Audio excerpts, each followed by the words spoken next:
Sekarang mari kita lihat Wahyu pasal 2 ayat 8, surat Tuhan Yesus kepada utusan jemaat yang di Smyrna.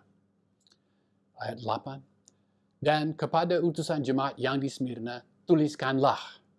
Beginilah firman Dia yang awal dan yang akhir, yang menjadi mati dan sudah hidup kembali. Mengapa Tuhan Yesus mengutip hal itu dari pasal 1, bahwa Dia adalah yang awal dan yang akhir, dan bahwa Dia menjadi mati dan sudah hidup kembali? Jemaat perlu tahu bahwa Kristus yang mereka menyembah adalah Allah, dan jemaat perlu diingatkan bahwa Dia sudah setia, Dia sendiri sudah setia sampai mati, dan Dia dihidupkan.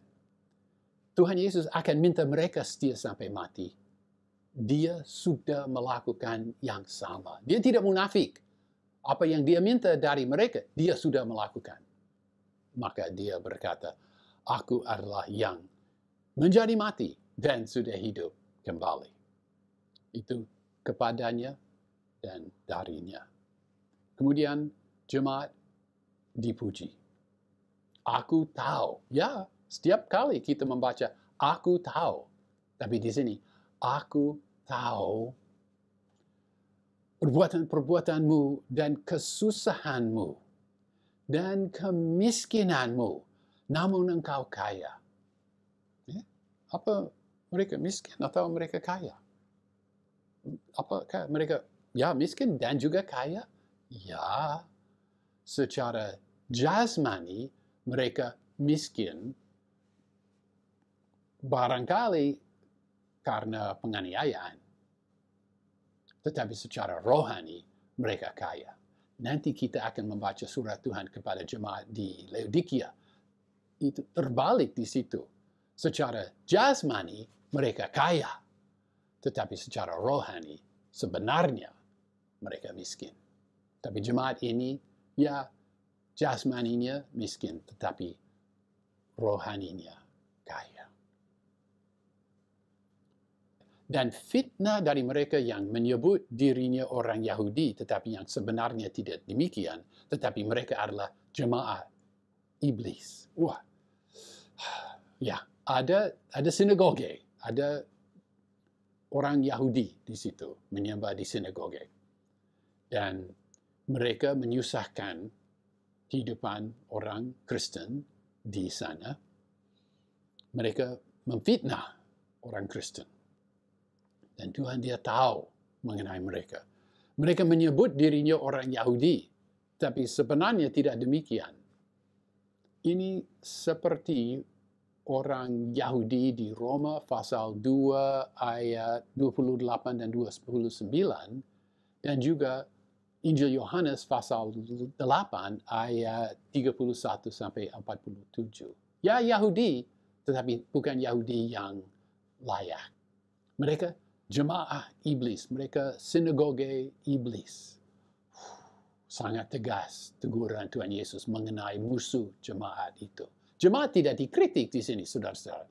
Itu orang Yahudi yang melawan Kristus yang dikritik di sini. Ternyata tidak ada kritikan. Jemaat Smyrna tidak ada kritikan. Menurut Paulus harus ada kritikan. Jemaat Smyrna tidak dikritik.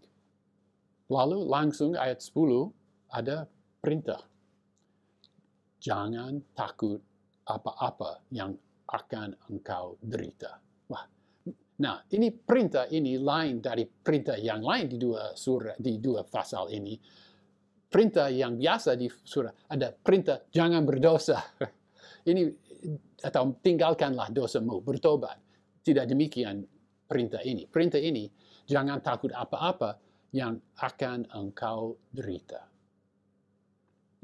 Nah, apa perintah itu mudah? Tidak mudah dilakukan. Sulit. Mereka datang mau menganiaya, jangan takut. Tapi perintah Tuhan, jangan takut. Wah, mengapa? Karena ketakutan membingungkan kita. Dan orang percaya yang imannya kuat, jika mulai takut, mudah melakukan sesuatu yang tidak sesuai dengan iman. Ya, jadi jangan takut. Kita, orang yang dianiaya, boleh mengambil keputusan untuk tidak takut. Lihatlah, Yunaninya idu, Ibraninya hine. Lihatlah, memang iblis akan melemparkan beberapa dari engkau ke dalam penjara sehingga kamu diuji. Sehingga kamu diuji. Ini sebenarnya ini penting. Ini menolong kita. Sehingga kamu diuji. Mengapa? Ini ada suatu prinsip di sini. Mengapa kita harus menderita? Mengapa ada kesusahan ini? Kesusahan ini, kesusahan ini, kesusahan ini di dalam kita. Mana ada orang percaya yang tidak ada kesusahan, kesulitan? Kita semua mengalami kesusahan dan kesulitan. Mungkin tidak seperti ini sampai dipenjarakan atau mati syahid, ya, tetapi ada sehingga kamu diuji. Tuhan mau menguji kita. Diuji untuk apa? Diuji untuk melihat apakah kita adalah pemenang. Jadilah pemenang.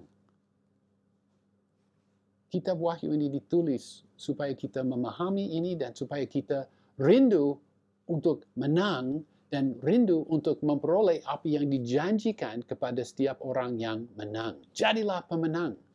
Kita akan diuji. Saya tidak tahu bentuk apa ujian, bentuk apa di mana saudara akan diuji, saya tidak tahu. Kita diuji. Berhasillah, menanglah, supaya kamu juga boleh menerima yang dijanjikan. Banyak orang percaya tidak berhasil dalam tahap ini. Mereka diuji gagal. Mereka menyatakan bahwa mereka bukan orang yang menang. Sehingga besok tidak ada janji untuk masuk. Ya, masuk kerajaan surga, ya masuk. Tapi bukan masuk dengan mahkota, misalnya. Oke. Masih ayat 10. Dan kamu akan mempunyai kesusahan selama 10 hari. Nah, 10 hari ini ada banyak tafsiran mengenai 10 hari. Ada buku tafsiran yang berkata, 10 hari ini adalah kiasan untuk waktu yang agak singkat. Tidak ada penjelasan, mana ada sastra yang memakai ungkapan 10 hari dengan arti masa yang agak singkat. Tidak ada. Dan mereka berkata, masa yang singkat. Ada juga buku tafsiran yang lain. Oh, ini kiasan menceritakan masa yang panjang. Tidak ada bukti, tidak ada ayat, tidak ada kata di dalam sastra yang memakai 10 hari sebagai kiasan untuk menceritakan masa yang panjang. Mereka hanya berkata, ini, saya tidak setuju. Saudara-saudara, 10 hari ini dapat diterima secara harfiah. 10 hari ini adalah 10 hari, bukan 9 hari, bukan 11 hari. Penderitaan yang akan mereka alami akan berlangsung selama 10 hari. Cukup lama. Mereka berharap hanya 5 hari, tapi juga baik bahwa bukan 20 hari, 10 hari. Biarlah, jika dapat diterima secara harfiah, terimalah. Tidak perlu mencari kiasan di sini. Nah, perintah lagi.